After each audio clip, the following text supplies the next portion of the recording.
ارائیتا، کیا آپ نے اس آدمی کو دیکھا، یعنی اس کی کتنی عجیب حالت ہے، الذی یکذب بالدین، جو روز جزا کو جھٹلاتا ہے.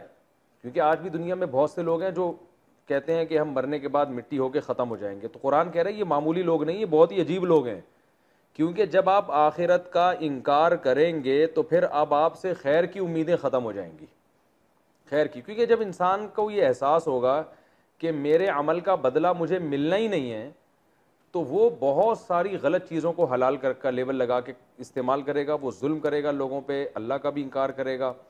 اور وہ پھر اس کو پتہ ہے میں نے اپنے کسی عمل کا جواب دینا ہی نہیں ہے، تو اس میں دو بڑی خرابیاں پیدا ہو جائیں گی. اللہ کے حقوق بھی ضائع کرے گا اور اللہ کی مخلوق کے حقوق بھی. آج بھی آپ دیکھ لیں کہ غیر مسلم جو ہیں وہ اللہ کا حق بھی ضائع کرتے ہیں، اللہ کی مخلوق کے حقوق بھی ضائع کرتے ہیں. آپ کہہ سکتے ہیں نہیں بھی وہ تو بہت اچھے ہوتے ہیں، تو وہ بہت اچھے اس معنی میں ہوتے ہیں. میں آپ کو ایک بات بتاؤں، جب یہ مذہب کا یورپ میں خاتمہ کیا ہے نا، تو جب مذہب ان کے ہاں ختم ہوگا، عیسائیت بھی یہودیت بھی آخرت کا انکار ہی ہو گیا، تو پھر ان کے ہاں بہت بڑے مسائل کھڑے ہو گئے تھے. تو انہوں نے پھر کیا کیا کہ مینرز کا ایک لفظ نکالا کہ کچھ مینرز ہوتے ہیں جن پر ہر انسان کو چاہیے کہ وہ عمل کرے، تاکہ ان کے کاروبار صحیح چلتے رہیں، ان کی فیکٹریاں چلتی رہیں. کیونکہ ملازمین جب ایمانداری سے محنت نہیں کریں گے تو فیکٹری تباہ ہو جائے گی، ملک تباہ ہو جائے گا. تو ان کے بڑے بڑے ماہرین بیٹھ کے انہوں نے کہا کچھ انسانیت بھی کوئی چیز ہوتی ہے. آخرت تو چلی گئی، ختم ہو گئی نا، اب وہ انسانیت انسانیت کر کے کچھ مینر سکھا دیے. اس مینر سکھانے کا مقصد کیا تھا؟ بڑی طاقتوں کے لیے چھوٹوں کو غلام بنانا آسان ہو جائے. تو بڑی طاقتوں نے تو ظلم اسی طرح باقی رکھا. یہ بالکل ایسا ہی ہے جیسے آپ ڈاکو ہیں، لیکن آپ کو ڈکیتی میں ظاہر ہے اپنے کچھ لوگ بھی اپنے ساتھ رکھنے پڑتے ہیں، 8 10 15 20. ان کو آپ نے کسی کو وہاں بھیجا کہ یار تو اس کا پرس چھین کیا، کسی کو وہاں بھیجا تو اس کی پستول جو ہے نا پستول چھین کیا، اس کو اس کے پلاٹ پہ قبضہ کر. اب آپ نے دیکھا کہ یار یہ جو ماتحت لوگ ہیں جن کو میں نے اپنے مختلف کاموں میں استعمال کر رہا ہوں، انہوں نے مجھے کو دھوکہ دینا شروع کر دیا ہے. اور یہ کیا کرتے ہیں، جتنا بھتہ وہاں سے، جیسے ایک پولیس آفیسر نے کہا یار وہاں سے اتنا بھتہ لے کر آ، اب وہ بھتہ زیادہ لے کر آیا، آفیسر کو تھوڑا دکھا رہا ہے، تو آفیسر کو غصہ آئے گا نا.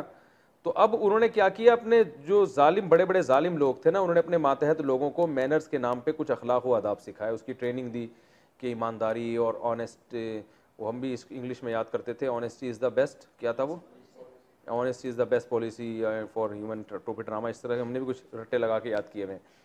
تو اس طرح کی چیزیں سکھائیں تاکہ جو ملازم طبقہ ہے نا وہ اپنے آقاؤں کے ساتھ انصاف سے کام لے. ان کو مینج سکھا کے کچھ انہوں نے کچھ بتا دیا تاکہ ہماری فیکٹریاں چلتی رہیں اور ہمارے ملک ترقی کرتے رہیں. لیکن کیا ہوا، کیونکہ آخرت کا تو انکار تھا نا، کچھ قانون بہت سخت کر دیا انہوں نے، لیکن آخرت کے انکار کی وجہ سے نتیجہ یہ نکلا کہ سارا کام اب قانون سے لیا جا رہا ہے، اور جو بڑے لوگ تھے نا وہ ان میں مینرز پیدا نہیں ہوئے. تو آپ دیکھ لیں کہ دنیا کی جو بڑی بڑی طاقتیں ہیں انہوں نے آج بھی پوری دنیا میں ظلم کا ایک نظام برپا کیا ہوا ہے. چھوٹے ملکوں کے کوئی حقوق ہی نہیں ہے، جب چاہتے ہیں جس ملک پہ قبضہ کر لیں، آپس میں لڑا لڑا کے تو ان کے وسائل پہ قبضہ کر رہے ہیں. تو آخرت پر ایمان ہوتا تو یہ حرکتیں نہ ہوتی. نہ یتیموں کے دنیا میں کوئی پرسان حال ہے، نہ کمزوروں کا آج بھی کوئی پرسان حال نہیں ہے. تو کمزور کا خیال وہی کرے گا جو آخرت پر ایمان رکھے گا. کچھ مینرز تو پیدا ہو جاتے ہیں، کچھ اخلاق پیدا ہو جاتے ہیں، لیکن جو حقیقت ہے، جو روح ہے انسانیت کی خدمت کے جذبے کی، وہ اس وقت تک پیدا نہیں ہوتی جب تک آخرت پہ ایمان نہ ہو. ابھی کچھ دن پہلے میں نے ایک امریکن گورا تھا، اس کا وہ مسلمان ہوا، اس کا میں نے انٹرویو بھی اپنے چینل پہ اپلوڈ کیا تھا. اس سے ہم نے پوچھا نا کہ آپ نے اسلام قبول کیوں کیا، اس نے کہا صرف اس وجہ سے کہ اسلام میں آخرت کا تصور ہے، اور انسان کو انسان بنانے کے لیے روز جزا کا تصور ضروری ہے، اس کے بغیر انسان حقیقی معنوں میں انسان بن نہیں سکتا.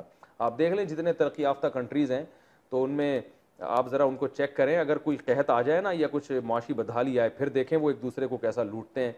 اور لوڈ شیڈنگ میں کتنی چوریاں ہوتی ہیں، لائٹ چلی جائے تو آپ دیکھیں کیا لوٹ مار مچتی ہے.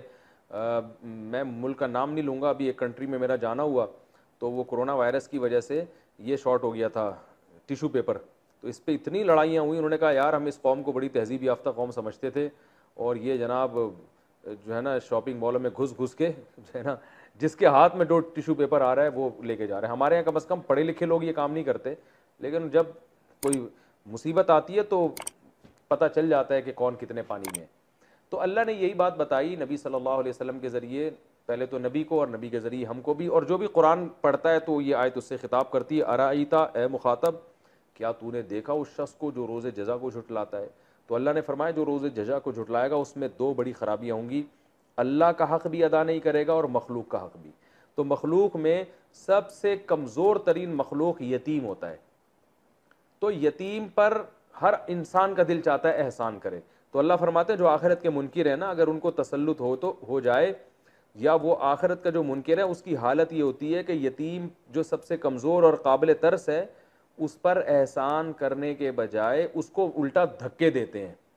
اور آپ دیکھ لیں آج جس کے پاس دولت آتی ہے تو وہ غریب پر احسان کرنے کے بجائے اور اس کا خون نچوڑنا شروع کر دیتا، اپنی دولت سے اور ناجائز فائدہ۔ یہ بڑی بڑی طاقتوں کو دیکھ لینا، دنیا کے غریب ترین ملکوں کو انہوں نے غلام بنایا ہوا ہے۔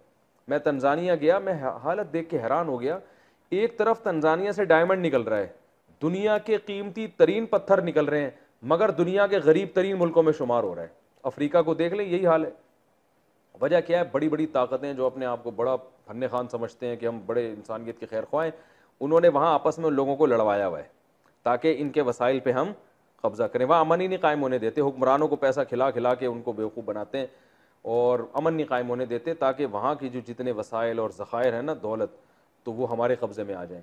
تو اللہ نے یہی فرمایا کہ جو آخرت کے منکر ہیں، فذلک الذی یدع الیتیم، یہ وہ لوگ ہیں جو یتیم کو دھکے دیتے ہیں، یعنی انسانوں پر بھی ظلم کرتے ہیں، ولا یحض علی طعام المسکین، اور غربا کو کھلانا تو دور کی بات، کسی کو کھلانے کی ترغیب بھی نہیں دیتے، ان کو خیال ہی نہیں ہے غریبوں کا اور مسکینوں کا۔ یہ حالت انسان، تو یتیم پر ہر انسان کا دل چاہتا ہے احسان کرے۔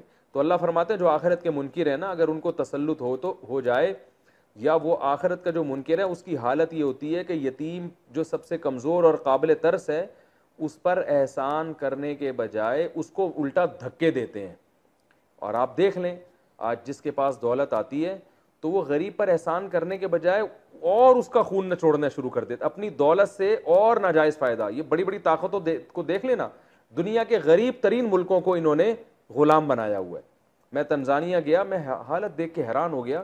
ایک طرف تنزانیہ سے ڈائمنڈ نکل رہا ہے، دنیا کے قیمتی ترین پتھر نکل رہے ہیں، مگر دنیا کے غریب ترین ملکوں میں شمار ہو رہا ہے۔ افریقہ کو دیکھ لیں، یہی حال ہے۔ وجہ کیا ہے؟ بڑی بڑی طاقتیں جو اپنے آپ کو بڑا فن خوان سمجھتے ہیں کہ ہم بڑے انسانیت کے خیر خواہ ہیں، انہوں نے وہاں آپس میں ان لوگوں کو لڑوایا ہوا ہے تاکہ ان کے وسائل پہ ہم قبضہ کریں۔ وہاں امن ہی نہیں قائم ہونے دیتے، حکمرانوں کو پیسہ کھلا کھلا کے ان کو بیوقوف بناتے ہیں اور امن نہیں قائم ہونے دیتے تاکہ وہاں کی جو جتنے وسائل اور ذخائر ہیں نا، دولت، تو وہ ہمارے قبضے میں آ جائیں۔ تو اللہ نے یہی فرمایا کہ جو آخرت کے منکر ہیں، فذلک الذی یدع الیتیم، یہ وہ لوگ ہیں جو یتیم کو دھکے دیتے ہیں، یعنی انسانوں پر بھی ظلم کرتے ہیں، ولا یحض علی طعام المسکین، اور غربا کو کھلانا تو دور کی بات، کسی کو کھلانے کی ترغیب بھی نہیں دیتے، ان کو خیال ہی نہیں ہے غریبوں کا اور مسکینوں کا۔ یہ حالت انسان کی ہو جاتی ہے۔